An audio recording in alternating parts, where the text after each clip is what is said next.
You're listening to Within Tolerance, a podcast for machinists by a machinist. I'm your host, Dylan Jackson from Proteum Machining, and this week I'm doing something a little different.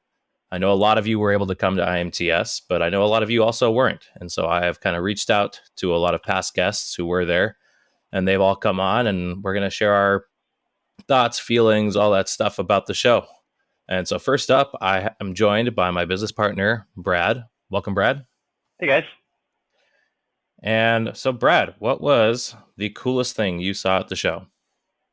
That's a tough question because there was a lot of really cool stuff at the show. But the one thing that stands out to me most was the staring machines, I think, and the tool hall, or the machine hall, I should say.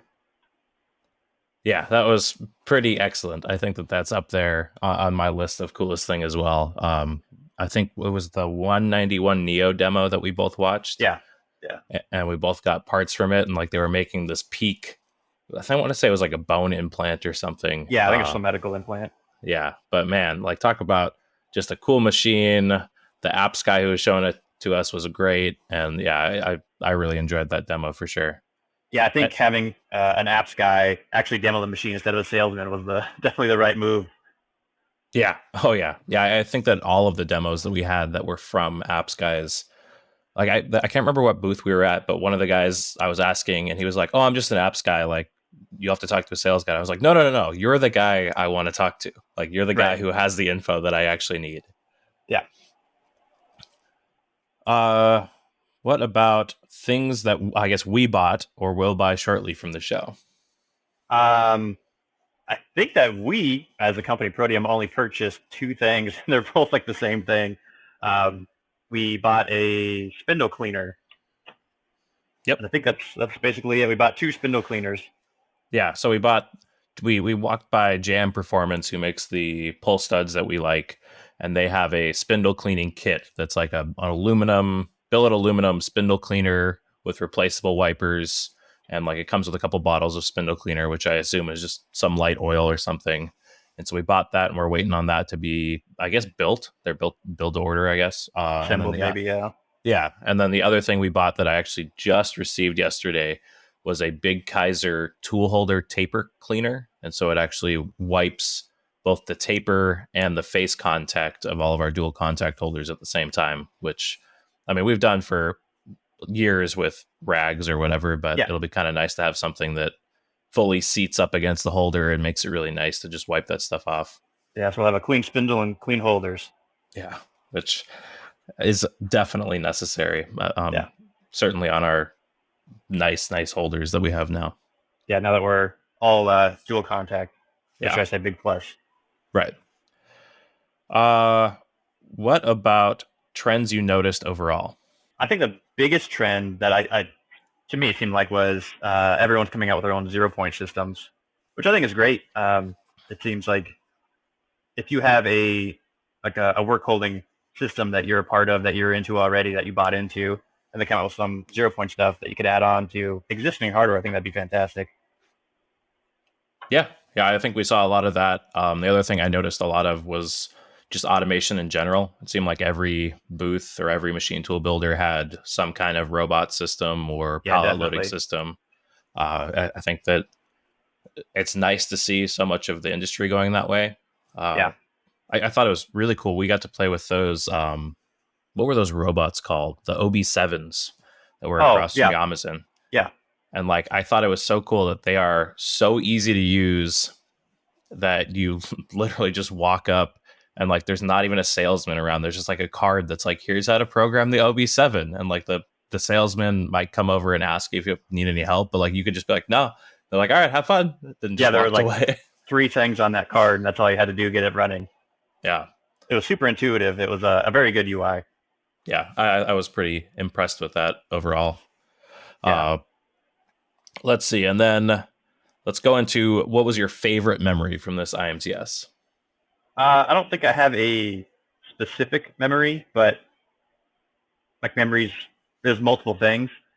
So I don't have a very large or basically any online presence in social media, especially with machining. But meeting up all these people, and they knew who I was from the podcast is kind of really neat. So just, like, oh, you're Brad. Yeah, I know you. And it's pretty pretty interesting to meet a lot of people who knew me, but I have no idea who they were. Yeah, the IMTS. I think I've got two favorite memories. One was the IMTS meetup for sure, and like thank you to everyone who's listening who came and met met up and just had fun. And like I really loved meeting each and every one of you. I hope I was able to like give you each enough time and talk with you, because it felt so overwhelming, and I don't know if that came across, but it just was like way more people than I think Dan or I expected at the meetup. Well, if you were there, you knew it was definitely overwhelming. There was a lot of people there. Yeah, and it went off for a long time too. Like you went off with your old coworkers for a little while and came back, and you're like, I can't believe it's still going on. I think I came back 2 hours later and it was still just as hot as it was. I was like, this is crazy. Yeah. And then I'd say tied for that for first place was Hermla presented me with a mini Sepp. So if you were at the show, you saw they made Sepp, which is their new demo piece, which is a German monk brewer.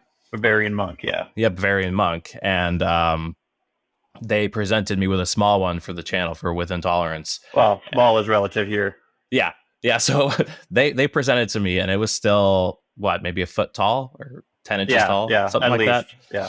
And I think they could see the panic in my face when they first gave it to me, because it was like 10 a.m., first day. And I was like, am I going to have to walk around with this piece like for the entire day? And like, how do I get it back through bag check and stuff? And like, I think they could see that panic, and they're like, no, it's okay. We're going to ship it to you. Yeah. But it was great. Like we got to sit down with all the people from Hermla and kind of talk about the machines and where they see the industry going. And it was just, it was such a surprise. Like they had asked me to come by the booth. I figured it was just like a meet and greet or just saying hi or something. And then to be given that was just so amazing. And so I really, want to thank everyone at Hermla that made that happen. So they were giving these away to people who have influence in the industry. And I think just being recognized as having influence is enough praise alone, let alone getting the Sepp itself.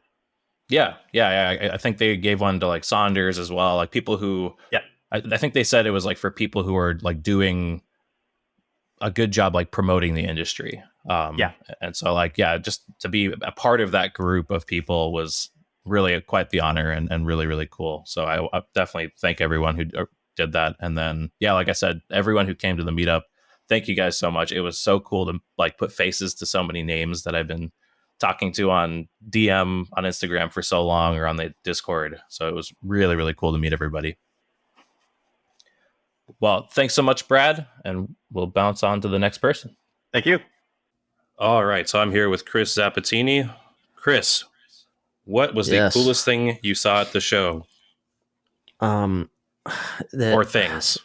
Things. There's a lot of things. There's some like really wonky machines out there. Like the Modig inverted like 5-axis machines were pretty intense. A lot more like VTLs. The automation in general and like where the industry is going in terms of automation was probably like that. There's like a huge collective like hive mind, so to speak, towards going towards automation in the industry is like really sweet to see.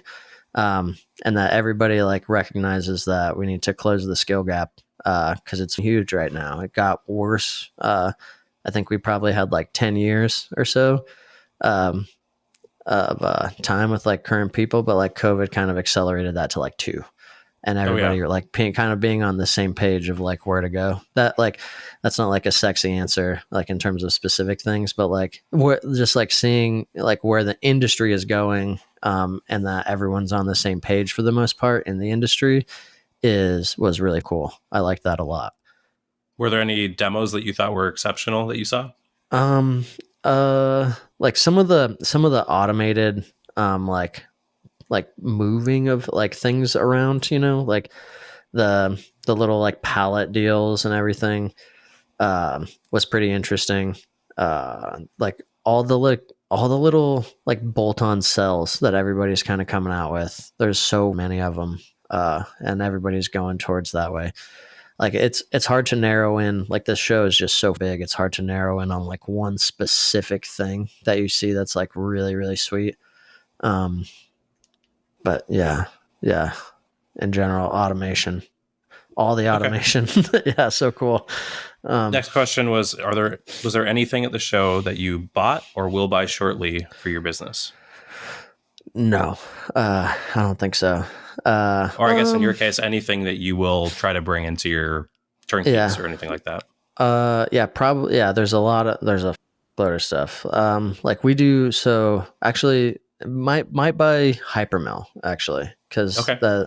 like I have some customers that like use that in addition to Mastercam, and they've been wanting us to do more programming in Hypermill. So might jump on the Hypermill train just to like expand our business a little bit. Definitely like in terms of implementation, there's some cool shit like all the UR stuff. Is like really like I want to start getting way more into the UR stuff because it's not and really just collaborative robots in general. It makes the implementation of automation a lot like easier for the most part because you don't need like as much of like a big apparatus with like guarding and a safety system to get things going. You just slap those on there and get it moving. So that's probably a big implementation. And like looking at like some panel PCs and things like that for like standard products.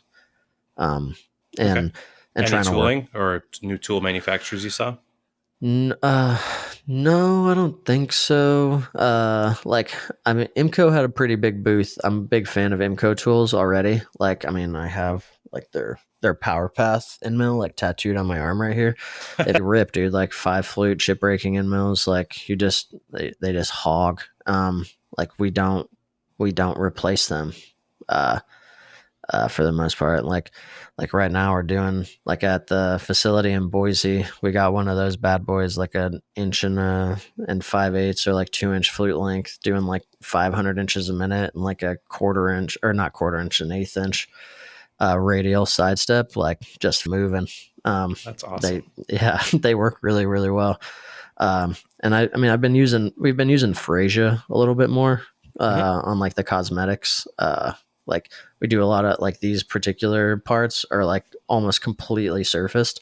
So we've gone towards like some really high performance 2-flute Frasia ball and mills. Sphero X or something like that. Sphero, they're great. Yeah, like they're so sexy, it's out of control. And they work really well.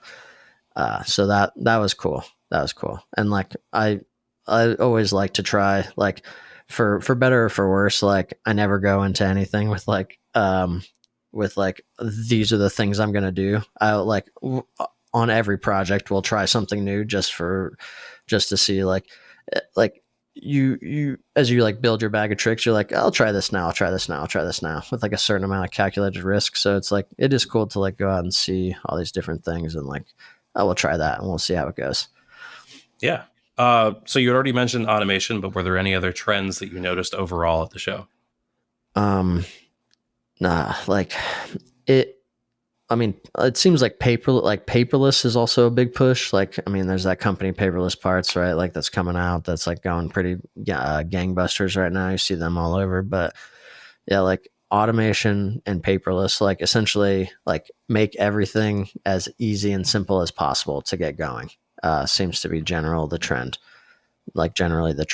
that's happening. I was like really, really impressed with just like there was a robot in like almost every booth, you know? Yeah. And like, it's like, yeah, you don't like, I mean, there was that one prototype was like, they had it like from, I think it was like a Taiwanese company where they had like the robot that like had arms and stuff and was like, just like in a pen, like moving around. And it's like, and one guy was like, I fucking want that. I want that. He's like, whoa, calm down. It's a prototype. I missed that, but that sounds a little terrifying. Yeah.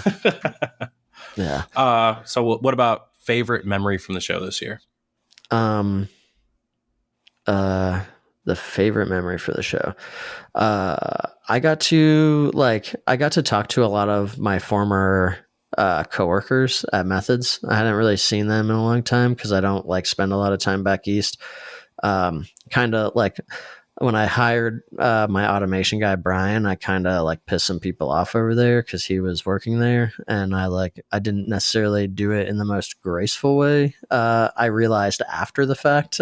So being able to like talk to some of those guys and like clear the air a little bit was probably one of my favorite memories. I spent a shitload of time with Pat Hayes, one of the owners of Selway. We got to chat. He told me like his whole story. Like he almost died a couple times recently. And yeah, like he was in the hospital for a really long time. Kind of can't, but he's come out swinging and he's like crushing. And now he's like the whole reason I went to IMTS in the first place. So he like put me up in his hotel for a couple days, cool. which was cool. So we like is like a good like bonding experience and like came out pretty strong. And like we have a good working relationship. And now I'd like to think we have like a pretty good personal relationship as well. So those are, and just like seeing a lot of people that I haven't seen in a long time and like interacting with all these, machine tool guys. And like, I'm on a business level. I mean, I got a load of leads from the show, which was nice. That's awesome. Yeah. Very cool. Well, thank you so much. And I will make sure to link all your stuff in the description. Cool. Thanks, Chris. Dude. Yeah, you got it. And I'm back with Easton from Mori Manufacturing. Easton, what was the coolest thing you saw at the show? Yeah, hey Dylan. So I think I was saying right before we hit record is probably a lot of people are gonna have similar answers, but kind of specifically about them, I guess the probably two coolest things I saw at the show was the demo that Starrag was doing with the Peak like little implant. But specifically, I guess the part about that, and I think people might have seen this on my Instagram, was the brush for deburring at the end of the cycle. It's like one of those stupid, simple things that's like, why didn't I think of trying that in plastics? And so I kind of got back from the show and I tried it on a job I was doing where I'd make some little medical parts with a knurl on them. And so I was thread milling to do the knurl, and it left a giant amount of burrs in the part. And a simple like $3 brush from Menards like completely got rid of all of the burrs. So that was pretty cool. Just kind of seeing how they're doing like a one-piece flow. And then the Brother M200, which has been around for a number of years, I guess. I mean, in various names and revisions, but right. Yeah, if we count the M140, it's been around for quite some time. Yeah, and it's just kind of cool to see them finally moving into having full dynamic work offsets, like a tool center point control and everything on a machine that still can do turning, and seeing them go up in like number of tools and just seeing them kind of adapt to the market a little bit more than you'd expect out of kind of a conservative Japanese company. For sure. Yeah. Now we just got to convince them to import them with the side windows, and I'll be very happy. Yeah, exactly. Well, next question. Is there anything you bought or will buy shortly from the show? Yeah, I mean, so again, one of them is the Brother M200 is pretty good contender for my shop.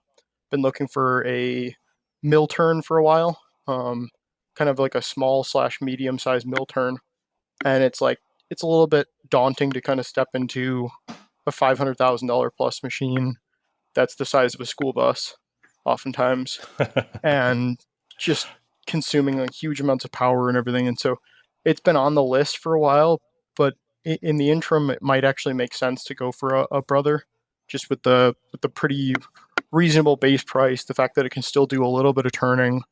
I'm kind of looking for something that can still do a little bit of milling. And the other one is something I've kind of known about for a while, but it was or two things actually. But a good thing to like see at the show was a small like 20 millimeter Swiss. I'm looking for something for the shop for that. The Citizen L16 that I've got has been great, but it's fairly limiting in number of tool positions, as well as it's 16 millimeter, and most of everything I do is out of 3/4 bar. So right. I end up having to run that in one of my larger machines. And then the last one is I kind of went shopping for something for like around the 30, 40 millimeter range. So I've currently got a Miyano BNC 34. It's about 37 years old, so it's getting up there in age. I end up relying on it a lot for some of our production parts, and that's a little bit scary at this point. So it was really good to get to kind of re-look around and kind of confirm again that probably a Miyano is still the right answer. And They had so some really cool offerings. Like they had that one with the integrated robot on the top, which was really neat.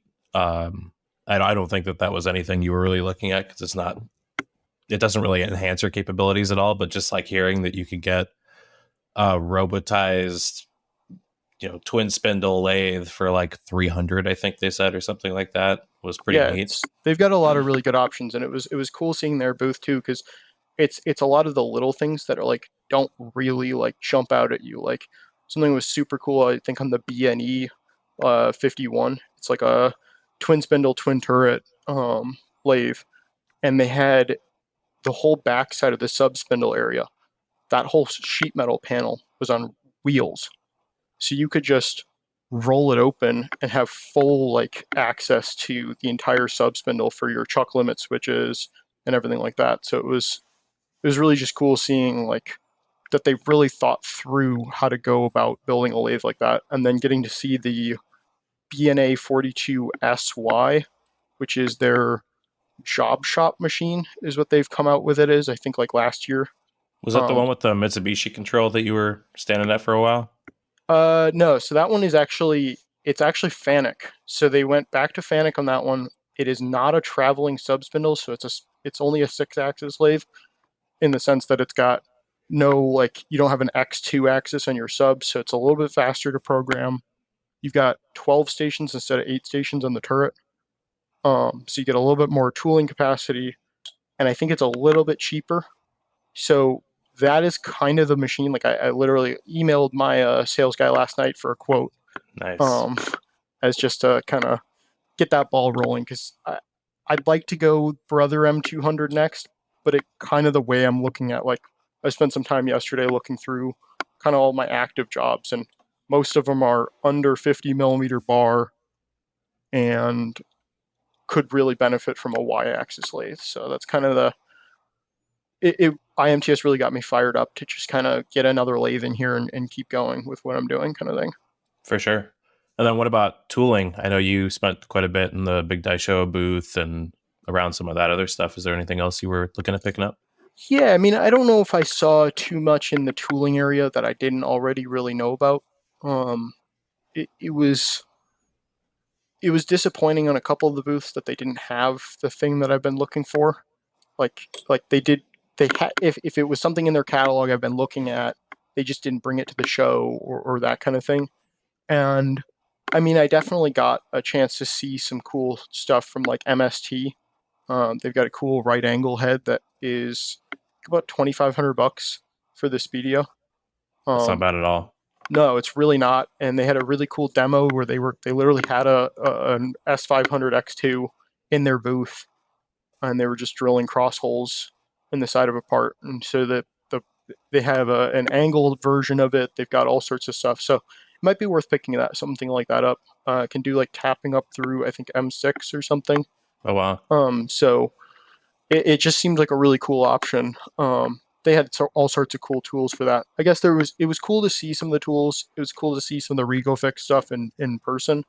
I got to look into it a little bit more, but it wasn't actually in the tooling area. But Miyano was using RegoFix in their live tools, which was pretty cool. I haven't seen that before, and so it was worth maybe looking into that kind of thing. They also had the new press that I didn't even see in the RegoFix booth, and like maybe I missed it, but like the newest version of their press has like a digital screen now, and all the dies have pins that automatically load in the settings for like the pressure and time and all that stuff. And then Jeff promptly broke it by taking out the dies and starting to screw around with it. Well, I mean, granted, we both were. I will take partial ownership. I mean, that's like half the fun of IMTS is getting people to break their stuff. Like it. Yeah. And part of what's entertaining about that is you get to like that is really the power of IMTS. I mean, it was one of the machines I was really excited to see at IMTS was Star came out with a twin spindle, twin turret, like big lathe, not like a Swiss lathe, like a traditional chucker. And it has miles of clearance on the inside of it. Like you can, Oh, really? there is a good foot of clearance around the turret. So you have like, you could put super long tools in there. Machine was really spacious. It looked good. The price was good. And then you ask them to run a demo. And the first thing it does is it comes in on the side of a brass bar to like cut a slot with like a 3/8 or maybe a 10 millimeter end mill. And it's screaming in brass. Ugh. And so it's like 5 seconds in, you're like, all right, cool. I wouldn't have gotten that by looking at a brochure. It's Right. like getting to see someone break something live is like, or getting to see it perform live is like so much more valuable, I feel like, than watching. Or again, I mean, going back to that stair egg demo, I think we asked him to restart the program in the middle of it. Yeah. And the apps guy broke it immediately. Like it just, like alarmed out. And watching how quickly they were able to recover from that was super cool to just kind of see. It really shows you it's a real like acid test of the machines kind of thing. Right. Yeah. Because I don't mind things breaking. Everything's going to break eventually. I just want to see how easy it is to fix for the most part. And that was what was super cool about that whole sub spindle door on the Miyano. Is like on my Nakamura, I have to crawl into the back side of the sub spindle.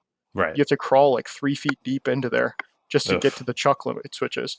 And it's not like, oh, well, you only have to adjust the chuck limit switches every once in a while. No, it's like every part you gotta adjust with those. it a little bit. And it's like, I mean, Nakamura has since solved that, but it's like seeing like that was what was cool about this year's IMTS. I feel like is like I went into it knowing a lot more than I did the last time, and so I knew what questions to ask. It wasn't just like, oh, what's the capacity of this lathe, or oh, can it cut blank material? Or it's like, of course it can.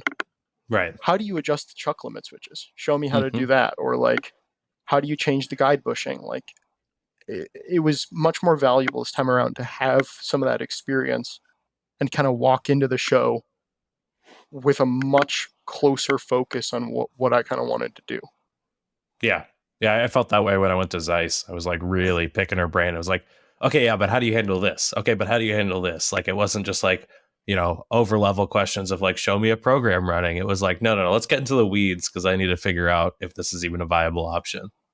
It's like all the surface level of stuff. You kind of realize like it's the surface level stuff. You can get that out of a brochure, or you can get that on day one of owning the machine. It's the deeper stuff that is going to screw you in the end. Right. And if you aren't prepared for that, when you make one of these purchases, that's where it's going to be like, that's where you're going to get into it at the end. Yeah. So the last question I had was, what trends did you notice overall at the show? I don't know if this was, well, I saw one thing was, it was cool to see a lot of them kind of start abandoning what they were doing in 2018. That was really annoying. Like that whole like super strong push into like this almost Amazon Alexa type like manufacturing, and like everything is voice activated or everything is like industry 4.0. It was cool to see that they've shifted a little bit away from that and more towards, I think, the current like view on manufacturing of the not necessarily one piece flow, but full flow manufacturing, where like there were several booths doing demos where it was either doing a 3-part number 1 cycle program, like Williman was making a vise that like you got 3 components out of 1 bar of material in 1 cycle, and they were completely different part numbers. And so having enough tools to do that and having enough like processes in place to switch between completely different part numbers, and seeing that with some of these automation cells and like across the Citizen booth and the Miyano booth, it was cool because every part in the booth was manufacturing a component for a full assembly, which is pretty realistic manufacturing. And it's like it's a lot of moving towards to that either one piece flow or that like getting as much done in 1 cycle with as much automation or as many axes as you can now that some of the programming has really caught up to that and the full simulations caught up to that, and we're getting more tools and tool changers, it was like, I mean, going back to the brothers, like they clearly are realizing that potential when they're adding 28 tools to all their machines, and they're adding some of this functionality of being able to just keep the thing going and with as high mix as possible. And so it's like, for us, it's like we're still a fairly high production shop, but we're doing high production not in the same way that like Caterpillar and everything is doing high production, where they're making one part for 20 years. Right. We're making one part for a month, and then we're switching. And it's like having that ability to like that full flow like shop workflow where everything is tied together, everything is working towards a common goal, I think was pretty cool to see that at the show. For sure. And then lastly, what was your favorite part of IMTS? Could be at the show or outside of the show. What was, I think something it was that you just keep cool remembering? to kind of see everybody and see everything again. I mean, it was exactly everything I remembered it being and more. And it's just an experience. Like if you've never been to the show, it's extremely overwhelming. You need like a week to recharge afterwards. Yeah. And like it's intense, but it was good, and it was really cool getting to like, I mean, there was the meetup that you organized with Kern that was it was on one level it's just hilarious because you're sitting there and all of the other booths around Kern are probably just looking at it going, what is going on over there? Are they giving away a free machine? Why are there like 200 people over there? There And was it's like, some guy from that Absolute machine booth came by during the middle of it and just like walked up to us and was like, what the hell is going on? And we were like, oh, it's an Instant Machinist meetup. And he goes, what's that? And we're like, you probably wouldn't understand. It's social media. Yeah, And he's like, it's all right. And just like walked off. it's just such a strange thing, but it's felt so natural, and it was just really cool, and like getting to kind of just hang out. I mean, it was great just having you come by my shop kind of thing beforehand. It's a blast getting to just be like the weird like level of nerd that all of us are at Right. no And, like, judgment feeling normal. kinda, You're like, yeah, oh yeah, everybody's this weird. Cool. yeah, it's just kind of cool. It's like you get back from it, you're like, that was really weird. Why we're just a bunch of random people from like a community on a social media app not even remotely meant for what we're using it for, getting together and just talking shop for like 4 hours. It was fun. It was a great time, and it was good to meet people that I've talked to for years and never met them in person. And turns out not all of them are serial killers, and that's good. Yeah. But I didn't get killed once. It was great. yeah, exactly. Awesome. Well, Easton, thank you so much for taking the time. Where can people find you online real quick? Yeah, I mean, as always, I mean, you can find me on Instagram. I think it's Moria_manufacturing, and then website is moriamanufacturing.com. So Awesome. people can probably find me in those two places. Are probably the best place to find me, kind of thing. So sounds good. Well, thanks for the time. Yep. Alrighty, I'm back with Pete from Chatter. Pete, tell me about IMTS. What was the coolest thing you saw at the show? Honestly, the thing that I did not expect to blow my mind was the Akuma booth. I have never known a lot about Akuma machines and been very familiar with them, but they just were really on top of their game in terms of like showcasing like the latest tech. I don't know if you kind of had that takeaway too. From their booth. Didn't spend a lot of time in their booth, but every time I walked through, there was another machine that was sold, and it seemed like they were one of the few places actively selling like a bunch of machines. Yeah, I think what struck me about Akuma is how polished a lot of their newer tech was. We saw sort of the trend at IMTS this year, and I haven't. This is my first time out there, but the trend this year seemed to be this focus on integrated automation rather than, the slap on the side of the machine automation. And not to be critical of any, particular brand, but you see a lot of integrations that are not like I guess just don't feel organic. And one of the things that struck me at the Akuma booth is just how slick all their integrations were.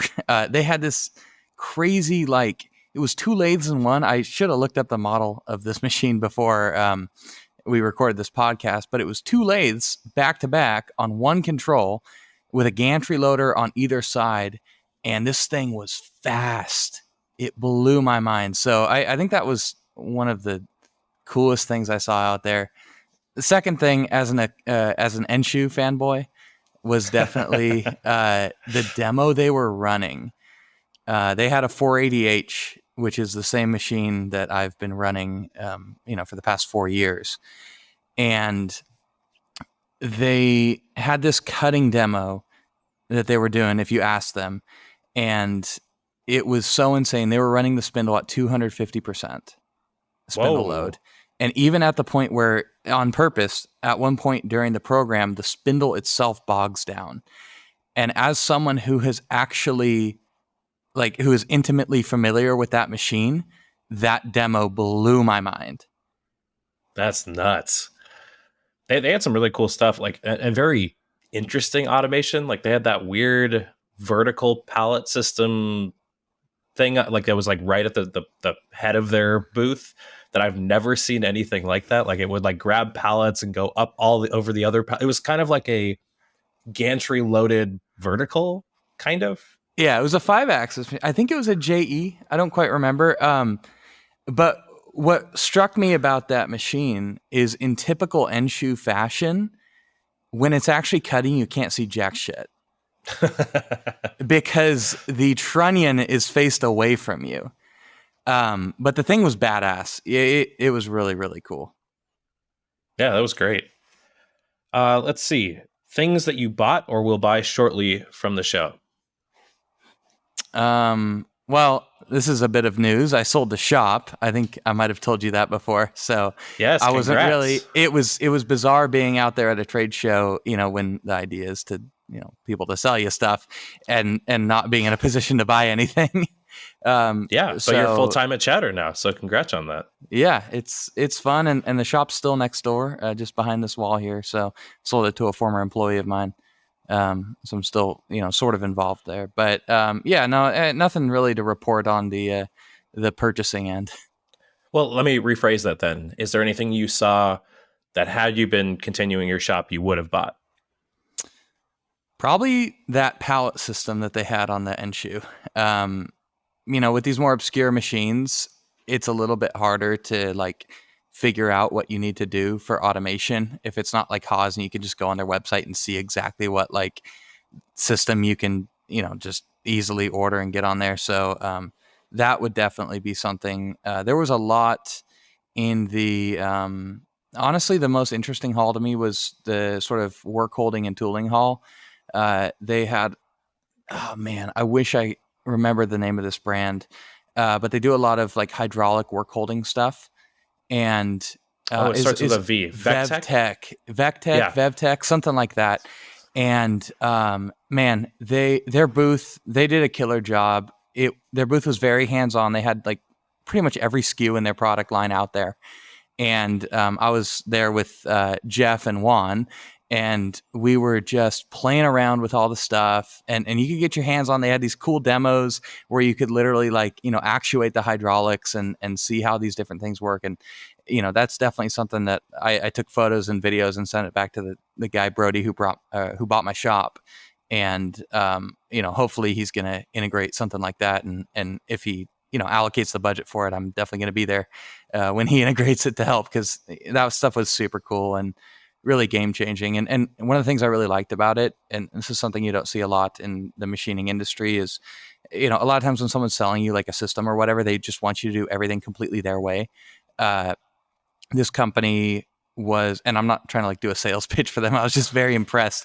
They had a lot of ways to integrate with different types of systems and different workflows. And say you already have these, different pallets you're using that have Mighty Bytes on them or something. They had ways to integrate their system straight into that without you having to completely upheave everything you've spent the past like few years building. So I thought that was, really impressive and a cool approach. I mean, that's what I'd like to see more of in the future. Yeah. Well, and I love about their stuff that it provides you a path to automation. Like if you don't have a robot or don't have an automated process, you can buy their hydraulic stuff with a manual accumulator and then always just go to an automatic one downstream and like not have to change your fixtures, not have to change anything but the pressurizing unit, which I thought is always like a really cool. Like I hate when people see something so cool and they're like, well, I need, $400,000 to start using that. Whereas this one, it's like, well, you can spend, a couple $100 and like start automating stuff manually and then just like go full bore later on. Yeah. And I think that's one of the trends that you're going to be seeing in manufacturing hardware and software. And, sort of Fusion spearheaded this, but like really focusing on that small and mid-sized business, shops like yours and mine, and giving them on-ramps rather than just trying to get a huge ticket price and like getting them to go all in. I think that market is pretty tapped out. Like there's always innovations to be had, but when you're selling to factories, like those factories have, large companies trying to get in there and building one-off innovations and stuff. But if you look at the actual market, especially like with the rise of companies like Xometry and Fictive, you see that I think that's something a lot of people didn't realize is how large of a part of the U.S. manufacturing industry small and mid-sized businesses are, because it sort of works in silence. You don't notice the job shop down the street, stuff like that. So, and then as a salesperson, who's paid on commission, you're always focusing on that big ticket contract that you're going to be able to land. And seeing companies actually, rather than just from the sales side, really from the product side, actually empathize with what the needs of the users are. That is, incredible. So I'm really excited for this. I may be wrong about my prediction on seeing the industry go this way, but I'm seeing signs of it, and it's making me super stoked on it. Definitely. Well, speaking of trends, you mentioned kind of automation and also focusing on smaller shops. Is there any other trends you noticed at the show? No. Yeah. Automation seemed like the big one for me, for sure. Yeah. Yeah. I did find it interesting that people are moving from the idea of slapping a robot arm on everything to actually building it like integrated gantry systems that are actually fast, efficient, and purpose-built. And that's a cool, differentiator. And like I mentioned earlier, just the fact that the integrations are so much more slick now than they used to be, and far more user-friendly, I think that's, that's really going to pay dividends for people on all sides. It's going to be great for the machine tool builders. They're going to get more people automating. It's going to be better for the shops. They're going to have to worry less about building in automation, and it's going to become the standard. Yeah. And it's cool to be in this phase right now where it feels like we're actually really moving into the future of what manufacturing is going to be. Like that might sound a little like dramatic, but it's sort of what we're seeing in the past few years, and the fact that it's becoming accessible is just incredible. Yeah. Well, one thing that I took away that I saw, I can't remember which, I think it was the Miano booth, was Fanuc actually now has a way to program their robots through the control. And I kind of wonder if Haas forced them that way, because you can program a Fanuc robot through the Haas control with like their robot packages. And now with the Plus controls from Fanuc, you can do the same thing, is what I was told from a few different manufacturers who had little arms on their, yeah. So I was like, well, man, if you can get Fanuc to change, like that's a big deal. that's a really big deal. I didn't know about that. I gotta look. You gotta send me a link on that. That's cool. Yeah, I'll have to find something. The last question I've been asking is, what was your favorite memory from IMTS? Doesn't have to be at the show, just from the week. What was your favorite thing? I can't share my favorite memory. But second favorite. in general, I think meeting, and this is a very broad answer, but meeting all these people I've known for basically years now online, in real life, and I was sort of expecting that people would be different and I'd be a little bit shocked. But what I really ended up being shocked by was how everyone is exactly the same when I really met them that they come off to be as online. So I think overall, just meeting up. I mean, you and I have never met in person before. I got a hotel room with Easton from Moria Manufacturing, and I the typical parental advice would be don't get a hotel room with some guy you met on the internet. But and then just all the other folks getting together, and it was cool. It was strange meeting someone for the first time and already feeling like old friends, and it was great. I mean, I miss it already. I've been having IMTS withdrawals, to be honest. Yeah, me too. It was very, very interesting meeting all you guys. And then, yeah, like you said, just like feeling like old friends. Well, Pete, thank you so much for taking the time. Where can people find you online if they want to follow along? Yeah, people can find me at shatter.dev. Hopefully you'll be seeing more of our stuff in different shops. And that's where to find me. Instagram's chatter.dev too, or pt.ox if you want to see dumb posts. So there you go. Awesome. Well, thanks, Pete, for the time. I appreciate it. Oh, absolutely. It's from Part Shop Max. Chris, how was your IMTS? Hey Dylan, how's it going, man? It was a great time. I gotta say the number one thing was hanging out with a lot of the Insta Machinist guys. That was pretty cool. Finally putting a face to everybody and their handles. Likewise, yeah. So the first question I'm asking everybody is, what was the coolest thing you saw at the show? Coolest thing I saw at the show. I would probably say, if you follow me on Instagram, you would have probably seen it in my stories. It was the Figure G15. It was like a digital sheet forming machine, and they're a subsidiary of Desktop Metal. So they had, for anybody that doesn't know, they had this machine that was kind of like a XY gantry machine where it had an HSK holder, shrink fit, that held a tool with a ceramic ball, I believe, pressed into it. And then you can load sheet metal into the machine, and you can put these different polyurethane pads in whatever assortment you want, different diameters, on this table. And the table would push up from the bottom and back, pretty much add support or back the sheet metal. And then this tool would come down and press onto it. And it worked as a slicer does for 3D printing. And it would press down the metal and then start to form it layer by layer. And you can do kind of like a 16-inch draw on it. And it was a pretty cool machine. So you can pretty much make, I relate it to car body panels out of sheet metal, which, if you're not going the high production route of, very expensive molds and things like that, then this machine would kind of be able to do one-off parts and, just work off of a CAD model without any tooling involved, which is pretty cool. Yeah, that's amazing. I completely missed that because, it's so out of my realm. I'm really glad that you brought that up because, I had no idea that was there. Yeah. A lot of people missed it. I randomly came across it and I fell in love with it. Well, that's kind of in the same vein of what you guys are doing. I mean, you're doing with ABS, but I imagine, if you had a tool that you could prototype ABS sheets versus, investing and making all the bucks and stuff, it would be pretty amazing for you guys.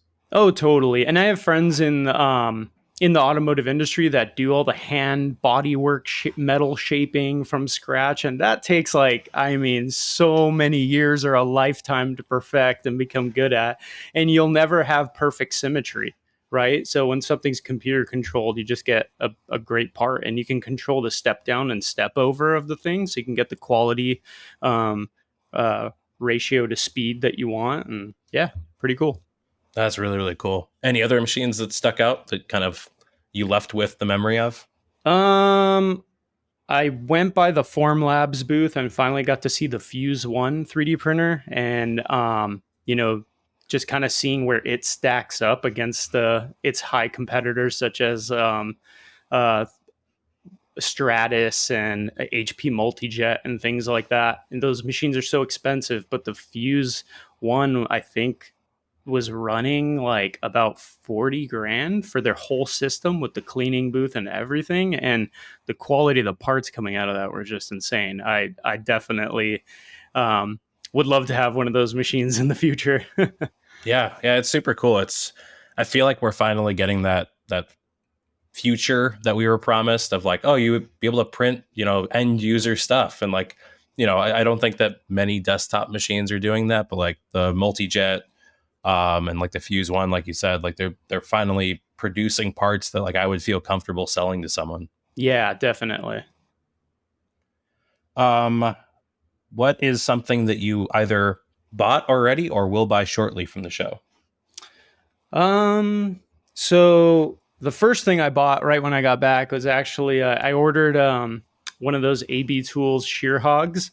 So I'm using a 2-inch Mitsubishi AXD right now for doing my roughing in the machine for that tooling board material, and I'm getting kind of a lot of dust, and I wanted to try something that had maybe like a sharper rake to it. And then finally putting my hands on the shear hog, I got to kind of see how sharp it felt in my hand in my hands and everything. And I think it might produce better chips for what we're doing. So I actually ordered a 2.5-inch shear hog.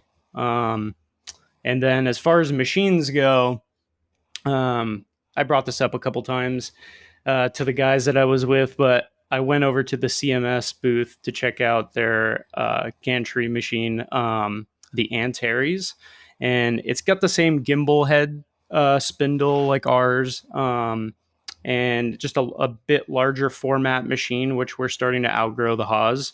So I went to go take a peek at that running, and it, kind of fell in love with it. We actually poured our concrete pad big enough for the footprint of that machine, so that would be the machine that'll replace the Haas eventually. But yeah, it was a really cool machine. Just I think it was like 3,100 inch per minute rapids on a gantry machine, which is kind of Jeez. scary. That's insane. It's supposed to be a little bit more rigid than the Haas and more accurate, so I think it definitely would handle our needs. Is that also an HSK machine? Yeah, HSK 63. You can option the spindle on that one out for different kilowatts or horsepower, and the pretty much the top of the line spindle that they offer for that machine is about the same horsepower as the one we have in the Haas, which is I believe like 20 kilowatts, and then I think it was 24,000 RPM in the Haas. Right now we have 20,000, and that was the only one I believe that was HSK 63A, and it's that specific spindle offers something they call it synchrono, which is pretty much just having a spindle that can synchronize and do like rigid tapping. Oh, nice. Yeah, which we can do right now, but yeah. That's great. Were there any trends that you noticed overall at the show? Things that kept coming up at different booths across many manufacturers? Automation. Automation was big. I mean, it seems like every booth just had a robot arm there, loading parts or doing something, or a pallet pool system or something like that. So, yeah, that was just everywhere. I was so, I don't want to say surprised. I mean, I was overwhelmed, I guess, but that's just the way this industry is going, right? And I would say the other thing I saw was probably a lot more EDM than I expected, and I think a lot of that has to do with the growing popularity of the metal 3D printing. Obviously, that's I wouldn't say essential, but it is one of the key processes to or post processing, I guess, of 3D printing, right? Being able to cut all of the structure and everything off of the build plate. So yeah, I saw a lot of examples of that. Yeah, there's a lot of EDMs that I saw that were geared specifically towards that use case, where they're using like a molybdenum wire that they kind of run back and forth versus like consuming the wire constantly. Right. Which I thought was really interesting.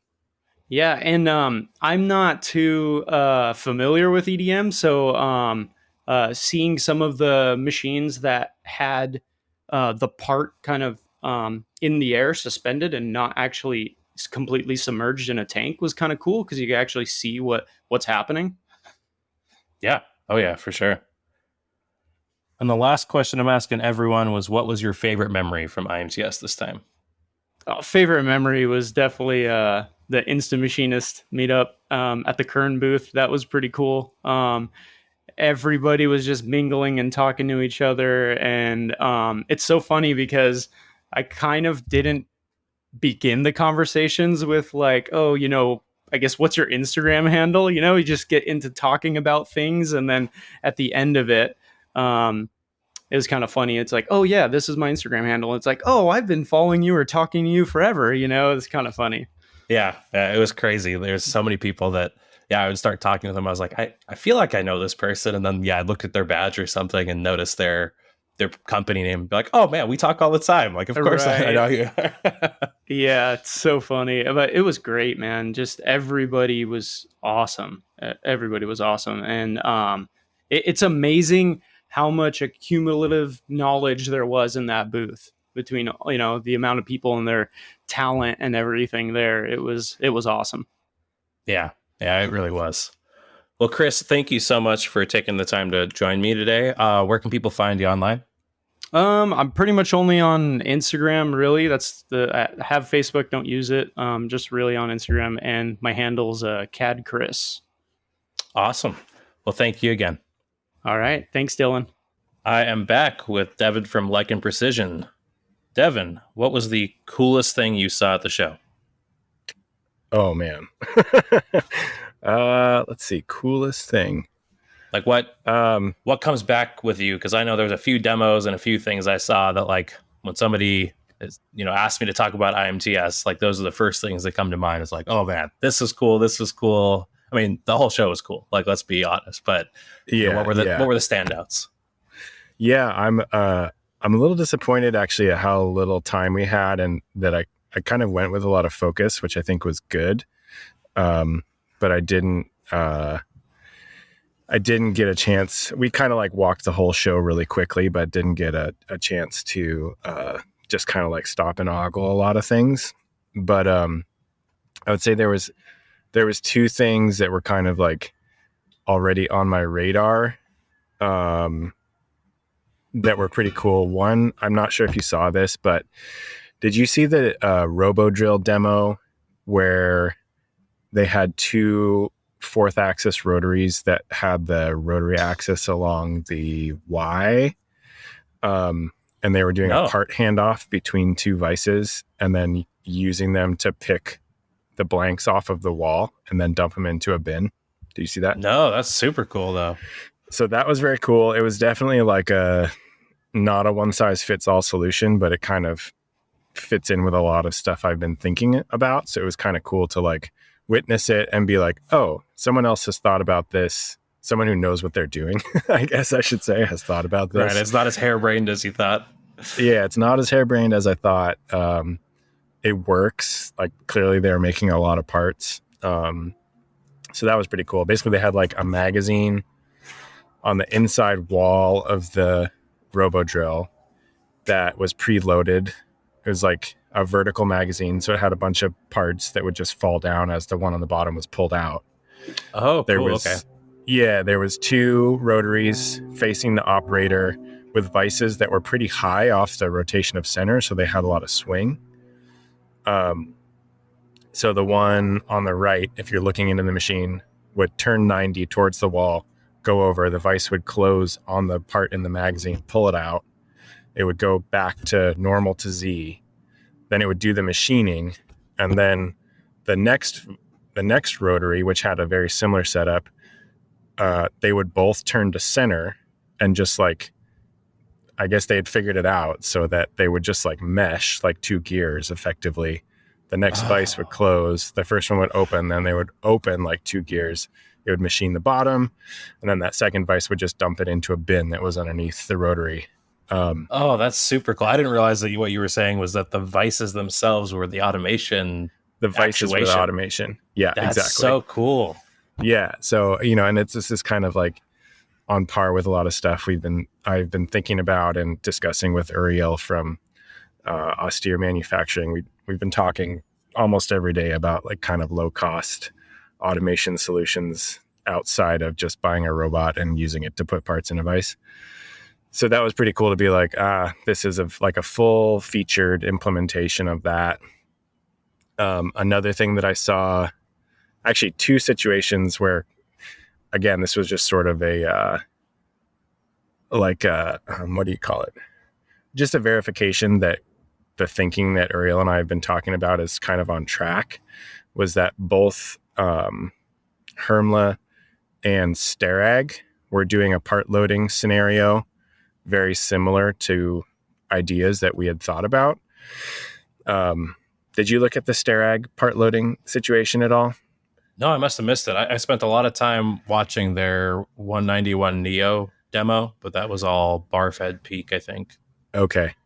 I'm actually not even, was that the machine, if you were kind of like looking into their booth, was it over to the left or was it to the right? It was to the right. Like if you went down to that booth from Yamazin, it was the machine like on the far right. Okay. And I didn't even look at that one at all. That's how much of a hurry I was in.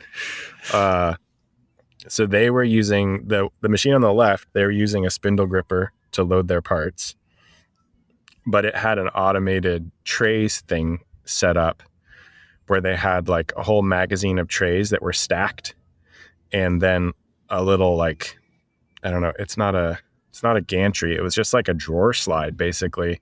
So like a door on the side of the machine would lift and this drawer would come into the work envelope to present itself to the spindle.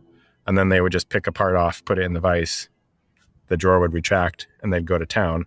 And then that drawer could get pulled into a magazine and there was like 6 drawers stacked that would go up and down, which is another idea that, we've been chatting about. So I think those were kind of two of the highlights in terms of just like, and then Hermle was doing a very similar situation. They were loading with a robot, but they had a bunch of different trays. Did you see that the robot could pull out? That's the RS1, I think, is that system. Could have been, yeah. So that was pretty cool. I know the RoboDrill E Plus can be configured very similarly. That's the one with it's a drawer system with a robot arm that will feed in through the side, and it's like all integrated. They either have the E Plus or the K Plus. The K Plus is the one with the tower of vices. Yeah, tools. That's the one I've seen. That one's super cool, but crazy expensive. I mean, both the E Plus and the K Plus are very expensive, but Brad's old work has a bunch of the E Plus machines with just the drawers, and those things just run and run and run. Like they're so cool. Yeah. Nice. Yeah. So I think those were the highlights. Okay. Well, then let me ask you this. Machines were cool. Yeah. No joke. Next question was, is there anything you have bought or will buy shortly from the show? No, not directly. You and I have chatted a little bit about this since the show, but I kind of came home thinking I was going to really start pushing my work towards proofing out workflows for pallet loading. I've kind of had a little bit of an about face with that over the last couple of weeks, maybe even just the last week. And I'm really trying to lean into this spindle gripper part loading thing to sort of see how far I can take it. Because I think at least with the brother machines, it's going to be a better fit. I am about to buy probably another Shunk pneumatic vise for that system, but that's just a carbon copy of what I already have. Maybe some like top jaw stuff. The standard Shunk vise interface is fine, but it requires bolt holes through the top of the jaw. It's not easily adjustable. So if you like totally orient your system for it, it's workable, but I'd like to come up with a little bit of a better quick change scenario. So maybe some top jaw situation, but other than that, no plans for any big purchases. Okay. And then were there any trends overall that you noticed at the show? Like things that were popping up at lots of booths? Yeah, I mean, way more robots than 2018. Way less cutting, which I found to be a bummer. Yeah, no joke. Yeah, I feel like 2018, it was just like every corner you came around, there was chips flying. And this year there was just a lot of air, a lot of cutting air, or machines not even moving.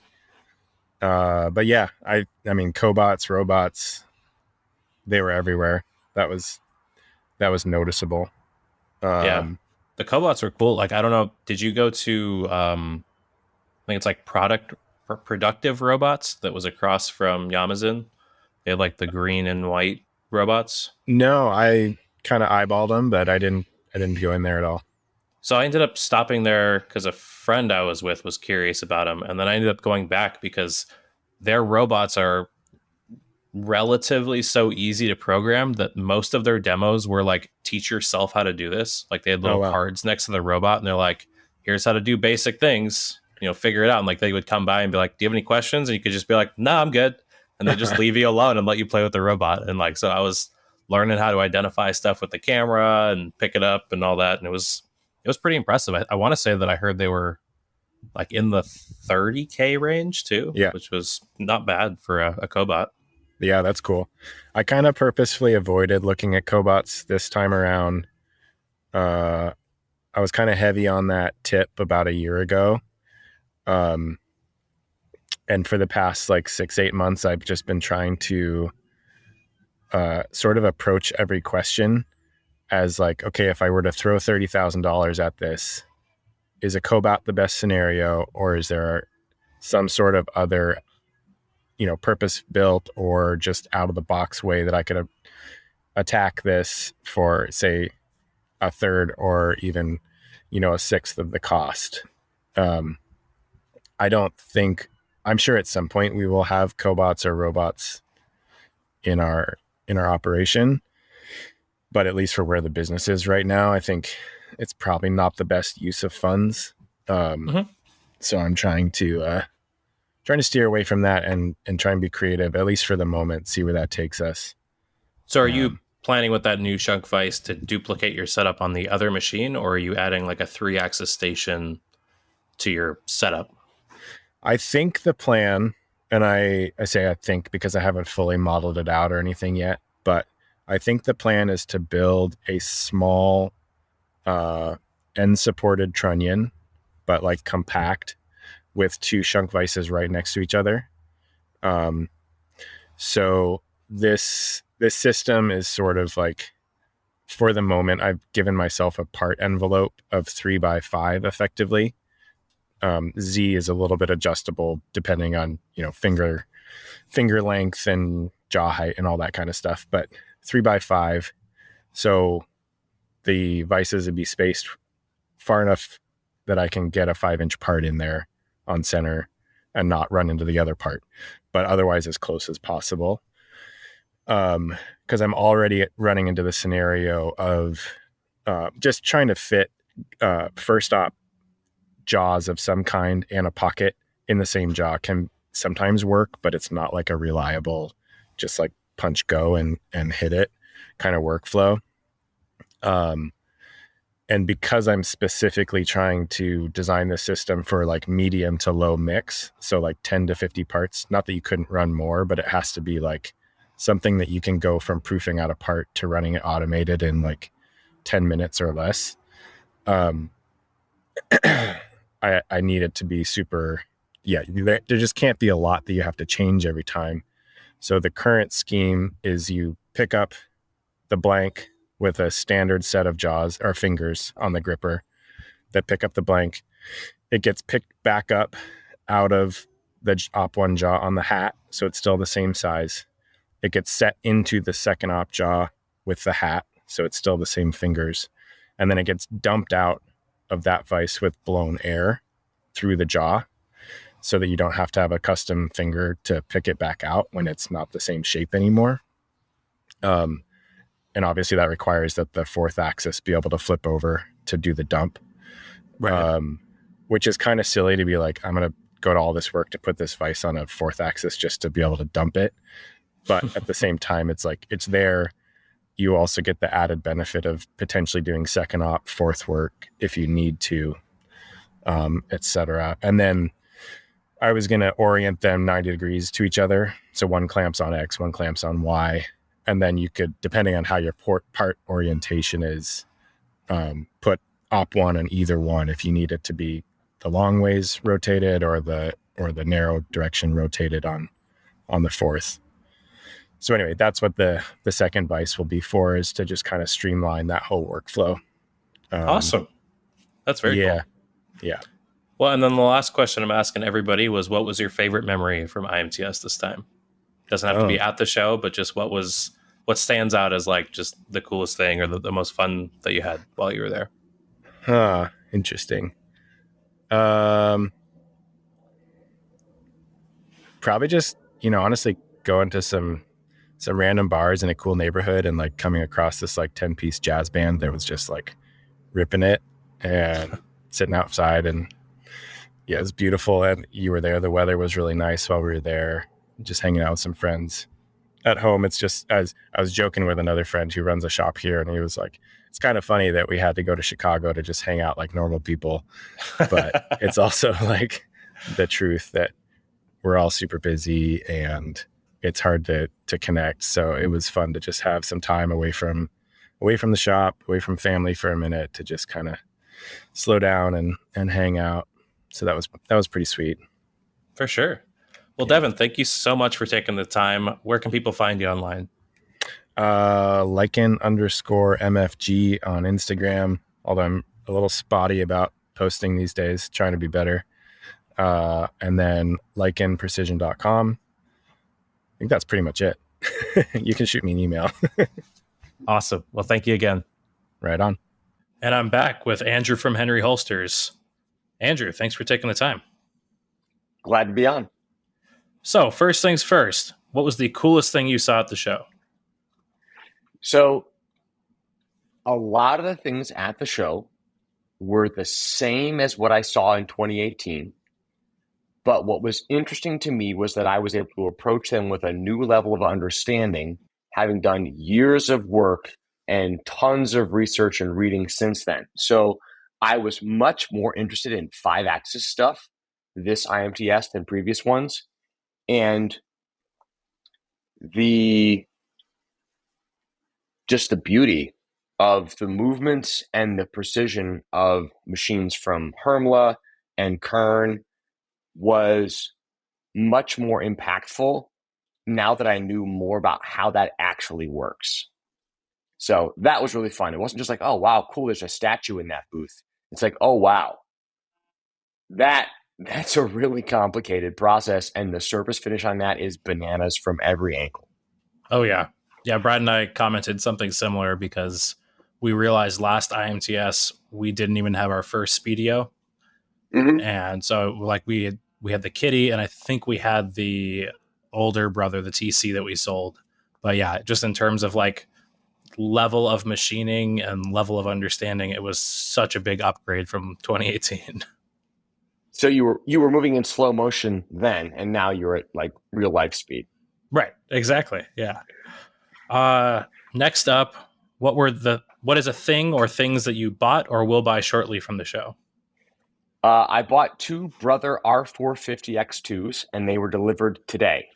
So that was an on my mind thing. I did not go to IMTS committed to buy those, but we have 2 S700s and 1 R650, and I've been looking at the R450 for a while. I bought the 650 because it was a showroom demo machine trade show. It had traveled. I got a good deal on it because it had been used. It had a little bit of wear and tear on it. Totally fine. Not a problem for us. And it is kind of oversized for what we do. And so I was looking at the 450 going, this is actually a better work envelope for what we make.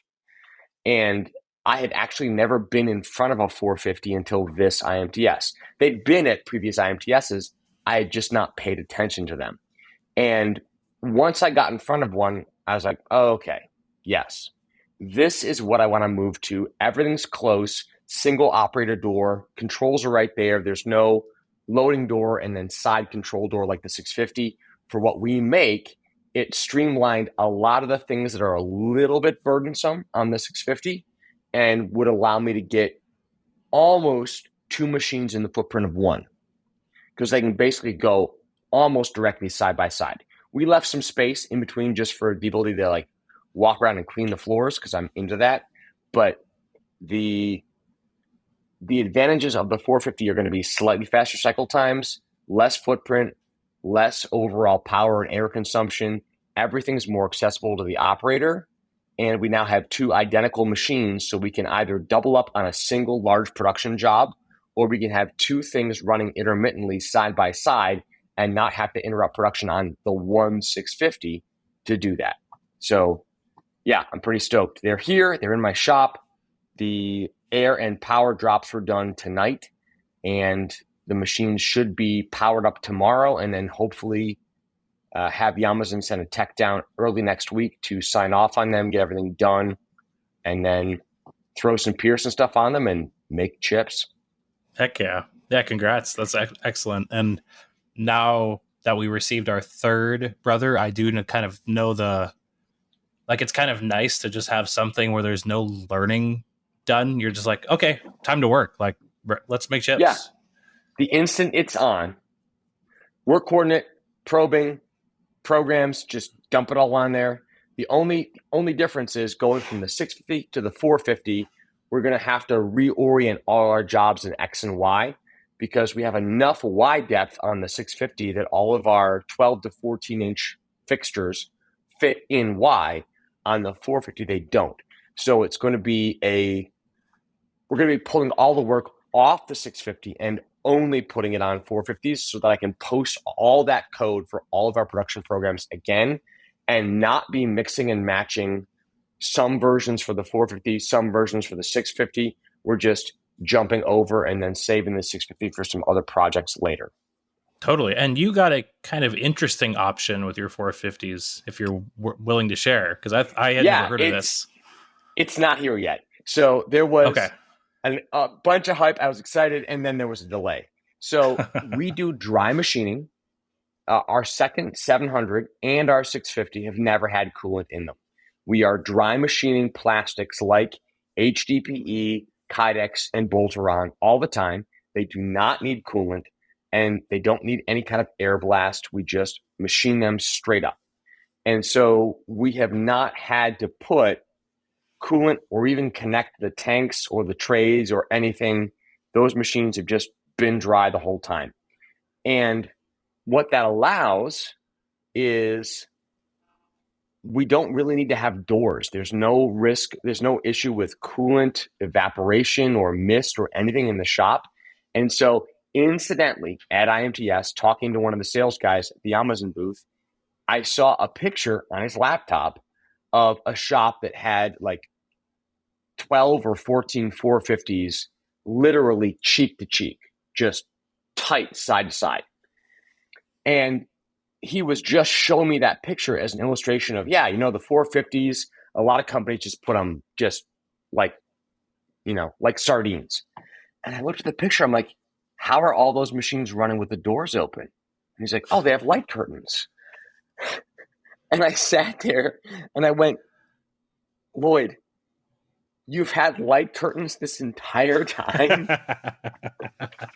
And realizing that for what we do, where our average cycle time is between 1:40 and 2:30, where we're just opening and closing doors constantly throughout the day, realizing that we could put light curtains on a twin table pallet machine and never have to open and close a door again was just, and I'm happy. I'm not bitter. I'm a little bitter. It's one of those things where you're just like, this is a thing. It's out there. It was slightly cheaper than auto doors. And given the choice between the two, the light curtain is just less motion. It's less time. It has less moving parts. It's non-mechanical in the same way. It's just, hey, as long as you keep your hands out of the machine loading door, it just runs. And all we're doing between cycles is blowing off a handful of dry chips and changing out parts. If we change 400 parts a day on average, 5 days a week, not having to open and close the door every single time is a real gain. Oh yeah, definitely. Not just a minor occasional quality of life improvement, but like, oh, hey, this one thing that you used to have to do all the time that added no value, didn't improve the product, was just a form of wasted motion, a lean waste. It's now gone. But what's nice is the light curtains don't obviate the doors. You basically just lock the doors open, install the light curtains, and if you want to, you can still close the doors. So they're physically there. You don't have to take them off the machine. You just interconnect the light curtains to the safety switch rather than the door key to the safety switch. So you can do one or both, and that's cool. Now, the ins and outs of exactly how to work and minor variations in how we use it until we have it installed, I don't know for sure, and it's going to be field installed. So the machines are landed, but there was a delay. The light curtains are not going to be available till sometime in mid to late November or early December. And so for the meantime, Yeah, gotta close your doors like us left, plebs. right, left, right, left, right. Very cool though. I'm looking forward to seeing how that works out for you. Is this some joke that I don't have enough light curtains to understand? You know. Let's see. What trends did you notice overall at the show? The thing that I noticed overall that I found most exciting was a lot of the shops that I met at IMTS in 2016 and 2018 were, at that time, basically all in startup mode. There were a few exceptions, but most of the Insta Machinist community was in startup mode. I actually remember having a fairly long conversation with a couple of people in 2018 who were on the sort of legacy publishing side of the machining industry, and they had not paid any attention to Instagram. They didn't know the Insta Machinist hashtag, anything about it. And I'm like, hey, okay, let me get my phone out and show you. Like, here's like 60 posts in the past hour from, solopreneur owned shops who are here on the floor right now that you could meet today. And the guy's mind was completely blown because the speed of publishing the info was just instantaneous, not paper. But coming to 2022, a lot of those shops have now identified a key market that they work in. They've established a niche and gotten traction there, and they've tasted a bunch of options in terms of sales method, channels, work holding, tooling, all this stuff. And almost everybody that I talked to who I'd met at IMTS before was now looking at much more specialized machines for exactly what they do. Nobody was buying Haas VF2 SSs. Right. Everybody was looking at automation, robots, Hermlas, Kerns, pallet pools, other things, because they had gotten enough reps in the space that they're in individually for their company, for their market, their customers, that they were no longer interested in a generic one-size-fits-all solution. And that is awesome. It was so cool to see some guys clearly branching toward, pallet pool horizontal stuff, and some guys clearly jumping toward high mix, low volume, Arawa style, bank of stuff for a 5-axis machine. And other guys just saying, most of my work is simple 3-axis. I just need volume. I'm going to buy 3 more straight up 3-axis mills and just blast away at these parts. And everybody had a better understanding of where they fit and what they do by an order of magnitude than I had seen at the last IMTS. And that's awesome, because the solutions that are most exciting and most effective are tailored specifically to the materials you work with, the work holding you prefer, the tooling you need. And that's reach, gauge length, tool diameter. Like, do you need big plus? Do you not? How many RPM do you need? All that stuff. And everybody had branched out. And that meant the conversations were a little, sometimes people talk past each other. Like the Kern meetup, I was talking to a whole bunch of people, And sometimes it's like, oh, what do you do? And they say something. I'm like, well, I have no idea what that's like. And you're basically, I'm from Venus, you're from Mars. I have no idea what your kind of machining is like. But for a lot of shops that I talked to before, seeing them hit their stride and find where they belong, where they want to be, was super exciting. And there's been such really cool automation stuff, not just like Trinity Systems, Aeroa, but things like in-spindle grippers from like Austere Manufacturing, Ural. That stuff is amazing. The idea of having a flip station and a pallet of stock and an in-spindle gripper. I remember seeing Ben's doing like indexing stuff on a fourth with a key in the spindle that would clock the parts. And at the time, I didn't have any grid to understand that. And that looks like much more accessible stuff now. And the companies that need it see it and can move straight to it. Now, I have no need for a U500 or an M200 5-axis, but I want both of them. Well, the last question then that I've been asking everyone is, what was your favorite memory from IMTS 2022? So actually, on my way out, this was the first year that I did not go for a full week. I had a bunch of stuff come up that week, and I ended up going, I think I was just there Tuesday and Wednesday. I was there for 2 days, which meant that I had a lot more urgency to what I was doing, where the first 2 IMTSs I went to, I basically made a plan to hit the whole show, walk all the floors, and just see everything. It also didn't help that I broke a toe the week before IMTS, so I was gimping around on a broken foot. The insider tip is there's a tram system that is basically, club golf carts that runs from building to building to building all day. It's free. You just walk outside and you can climb on a golf cart and go from north to east, from east to west. And it saved me so much hassle. The first day I forgot about it. And one of my friends was like, why are you limping? And I'm like, I broke my toe. And he's like, why are you not taking the tram? Because I'm an idiot. And so the whole second day, anytime I needed to go anywhere, I took the tram. But my favorite memory from this IMTS, so I have a really soft spot in my heart for AB Tools because Alfred made a custom 2-flute left-hand helix down spiral combination drill mill chamfer bit for me.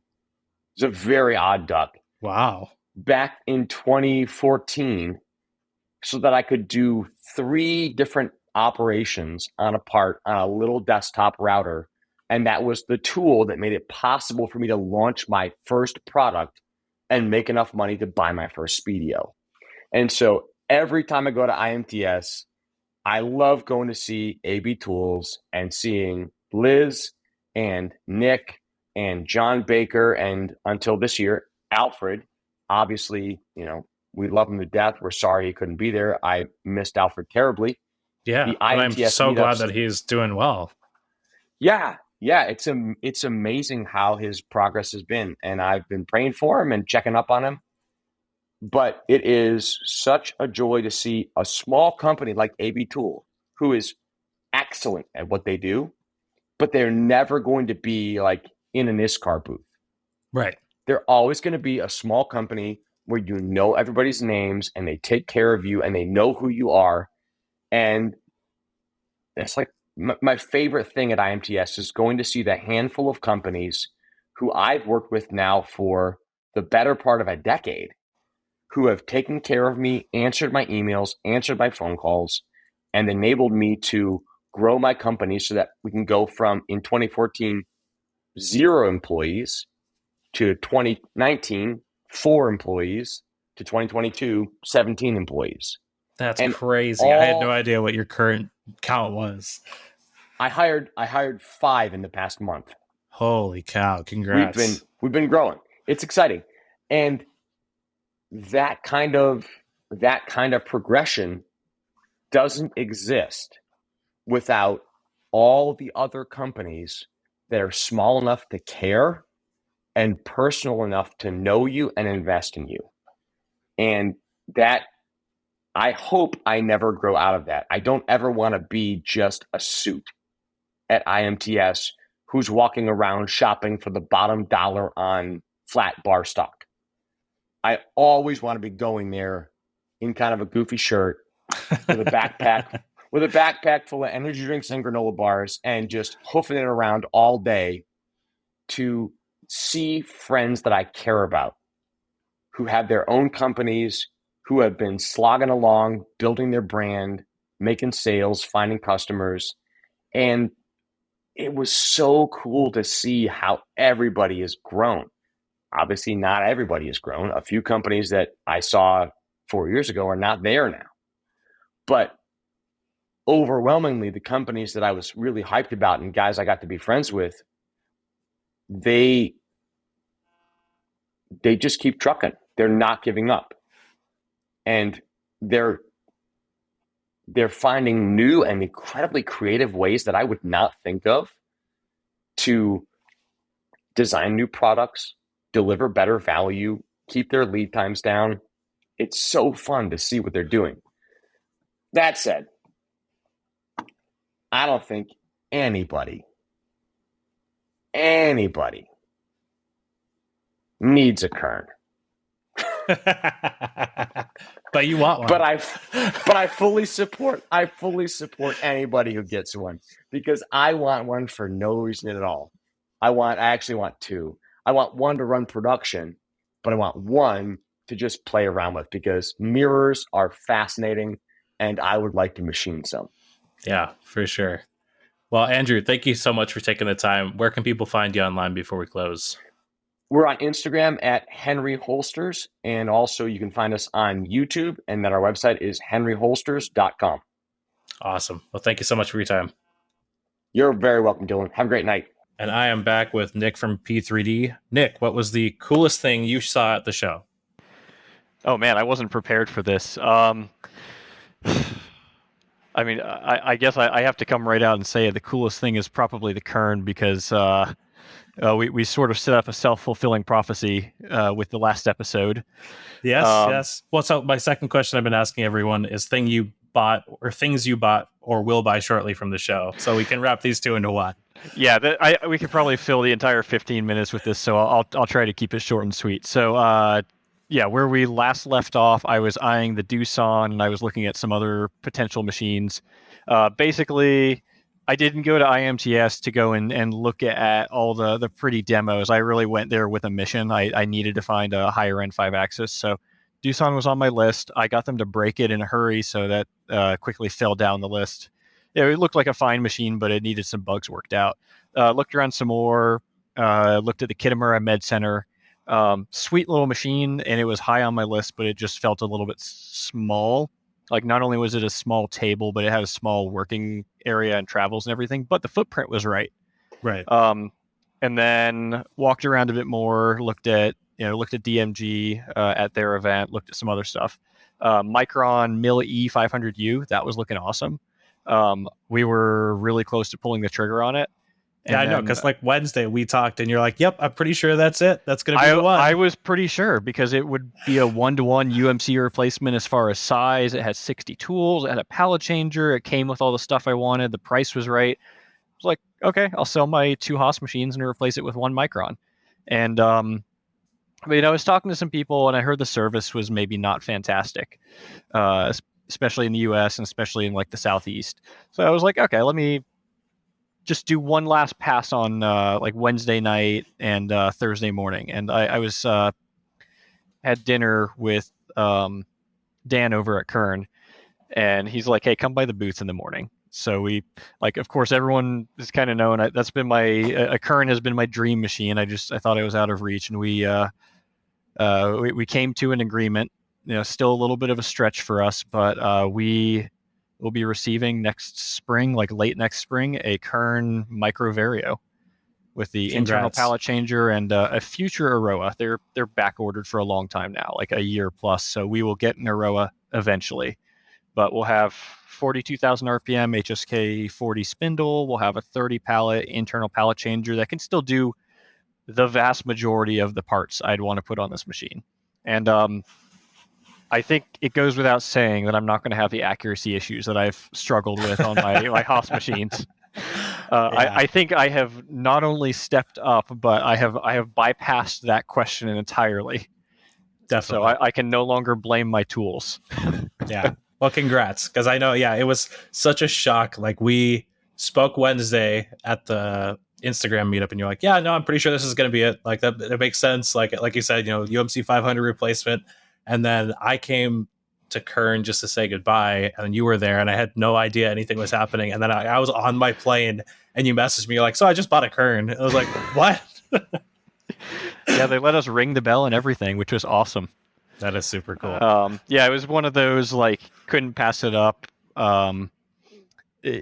Pretty much had to make the deal right then and there, just because we had a unique set of circumstances all around, global economics and just some other factors that was like, okay, we're not going to have another chance. This either do this or wait a long time before it makes sense. But like everything else about the machine is great. The size is what I want. The accuracy is what I want. I love the design ethos. I love the people behind it. I love the control, because the other machine, the Micron, had a Heidenhain. So it's like, okay, I'm happy with that. But I think this will be good. Now, the big change that this introduces is because the Kern is it's called the Micro for a reason. It's a small work area. So I thought I was going to sell both my Haas machines in order to make room for whatever the replacement was. But I'm actually only getting rid of our 3-axis machine, the VM3, and I think I'm going to keep the UMC. It's still going to be a good fit for the larger, and I don't want to say low precision parts, but just the stuff where I'm not chasing what are traditionally tight tolerances. My plus or minus 5 thou parts with occasional tighter features, it'll do those no problem. And it's big enough to do silly things in. And then it's also inexpensive enough, relatively speaking, to do silly things in. Right. So, I don't have to abuse the Kern to do oversized parts or, try to end tap holes on a plate or something. It's like, I have the UMC for that. So it's going to be a tight squeeze in the shop, but I think I'm actually really happy with that solution. I was just trying to mental gymnastics, some other compromise at the show, because I wasn't really finding machines that fit what I wanted. And right. Well, I was talking to a couple of people, and at the end of the day, it seems like a lot of 5-axis machines are like a giant compromise and kind of a giant liability. Like, you're like, well, where am I okay accepting these faults? And you kind of have to pick and choose. And there's not too many with the Kern, it seems like. I mean, besides maybe price and size of work holding. Price was basically that was my only holdup. And again, like I said, we came to something that is a stretch, but I can totally make it work. And it's, especially because it's such a unique machine. It's in such a unique class of precision and speed, and they have a reputation. And it's, I don't think we're going to have any problems feeding it. For sure. And that also, now I can say, hey, we're a high precision shop. And when I tell people that I like doing the weird parts that no one else wants to touch, I can say that ever more confidently. And might get us into some interesting places. Now, so the other part of this is, because we are getting a high precision machine, I also need measuring equipment, if not to match, because I'm not going to jump straight to single digit micron work. I'll probably ease my way into the higher precision world. But I at least need some solid measuring equipment. So at the very last minute, after they made us the offer at Kern, I was like, okay, this changes things, but I need to leave in 4 hours. So I almost sprinted to the metrology building, and I did a speed run, because I hadn't even been in there yet. I'd been shopping for 5-axis machines in the other hall, and I went to tooling and everything. But so I went in there and basically had everybody give me their best elevator pitch on their CMMs. It sounds like Zeiss Duramax. Dice is Duramax. A Zeiss Duramax is probably what we're going to go with. I know it's not like the cream of the crop as far as CMMs go, but we have space constraints. I don't have a clean room to set it up in. Even inside the office, I have dogs. They shed. There's hair and stuff. I think a machine that's a shop floor style will be great to get us started. And if we move into another building where I can set up more dedicated measuring facilities, then maybe we look at trading it in for something better. So on that front, real quick, at IMTS, I met the local service rep for OGP, which is our optical comparator that we have. Okay. And they came by today, and he actually recommended I look into AIMS CMMs. I think it's AMES. And apparently they build a frame, and you can spec it out with whatever Renishaw probing system you want. And then you can use any software on it you want. So you can use Nikon CMM Manager, you can use anything you want and not be beholden to a service maintenance agreement. So this is not me endorsing it. I have zero research into it. Yeah. But I was like, oh, that's kind of interesting because those SMAs can be like very pricey, and like both Hexagon and Zeiss can kind of rake you over the coals for service. So I was like, oh, I'll look into it at least. Yeah. And for me, the big thing is software. It seems like they all have very good mechanical platforms, and they all have high accuracy probes. The numbers, at least on paper, as far as those are concerned, all seem very comparable between like a Mitutoyo MyStar or the Hexagons. I forget what they call it, but their shop floor. Yeah. They all seemed very similar in terms of footprint and capabilities and everything. But I've heard the software can make it or break it.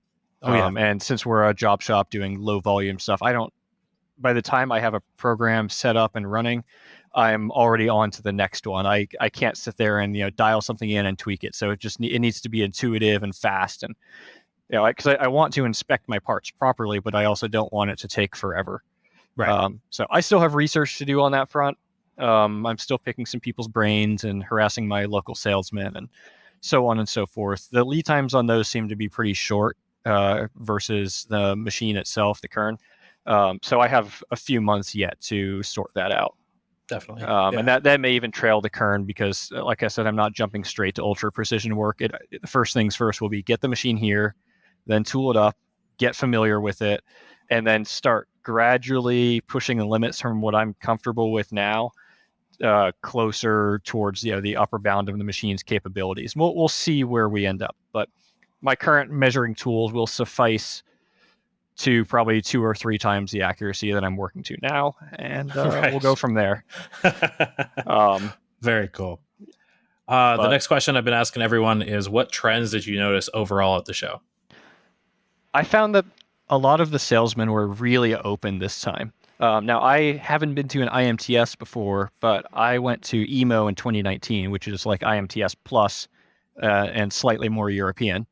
So over there, I had to really push people to get any idea, like even just a ballpark idea of what something costs, or get some like technical details. Like they were a little bit cagey about things.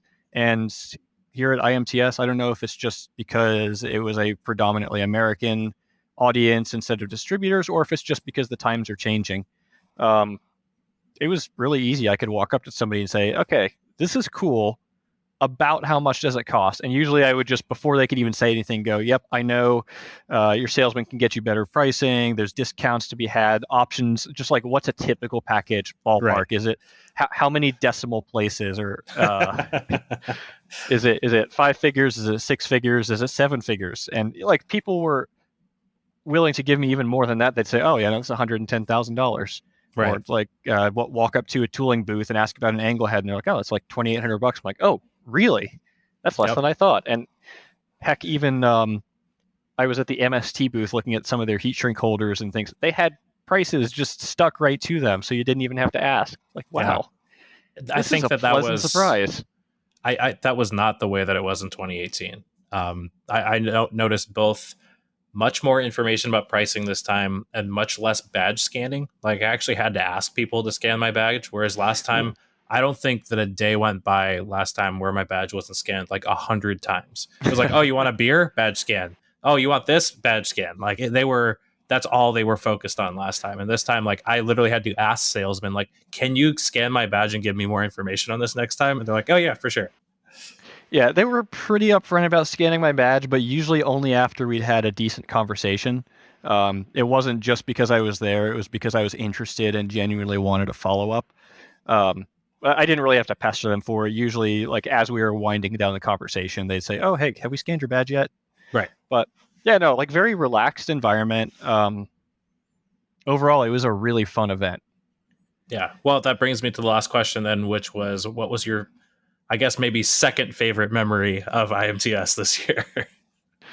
Honestly, probably the group of us all just wandering around Chicago trying to find pizza for what, 16 people, where we just had an Insta-Machinist gaggle roaming the streets, and we were hoping to find somewhere that could seat all of us, and that did not happen until Katie finally called somewhere, and we found a back room. Oh, wow. Did you? I wasn't there that night. I had a dinner with somebody else. But Okay. I think I saw pictures on the Discord. Yeah, this is like Pete and Easton and like a lot of the crowd who have been on the podcast. We were all just kind of wandering around after maybe it was the paperless parts event. Yeah. And yeah, just trying to find some good Chicago pizza. And like eventually after standing in line at a couple of places and that, they'd say, "Oh yeah, sorry, we don't have room for that many. We could take like 2." Finally, Katie called somewhere and they found a really hole in the wall place that had a little back room, and we all sat around a table and talked shop over some very tasty pizza. And that was great. That's what it was all about. We went there to shop for machines. We went there for like business purposes, but in the end, just getting to see people after these past few years. And for me, this was my first time meeting a lot of other machinists in person. Like I kind of have my own little world down here. I don't have a lot of local friends like some people do either in California or in like the Midwest. It's kind of sparse here. Right. So it was just awesome to see everybody in person and meet properly. Yeah, I completely agree. I think Easton was the only one I had met prior to IMTS this year. Mm-hmm. And so meeting everyone, you and Katie included, it was very cool to like put a real face to a name and then kind of meet all you guys in person. Well, yeah, that was a heck of an event though. Yeah, definitely. Well, Nick, where can people find you online if they want to know more? Usually, if you want to just chat machining stuff, you can find me on Instagram at P3D Creations. Otherwise, I'm in the Insta Machinist Discord server if you're in there. And worst case, you can email me at nick@p3dcreations.com. And I kind of keep an eye on all of those. Awesome. Well, thank you so much for your time. And so that wraps up the IMTS episode. Thank you all for listening. Thanks to everyone who we met at IMTS. I really appreciate you all supporting this podcast, whether it's through Patreon or just through, talking to me and posting it online. I truly do. This is like a highlight of my week. And so thank you all for listening. I'll be back next week.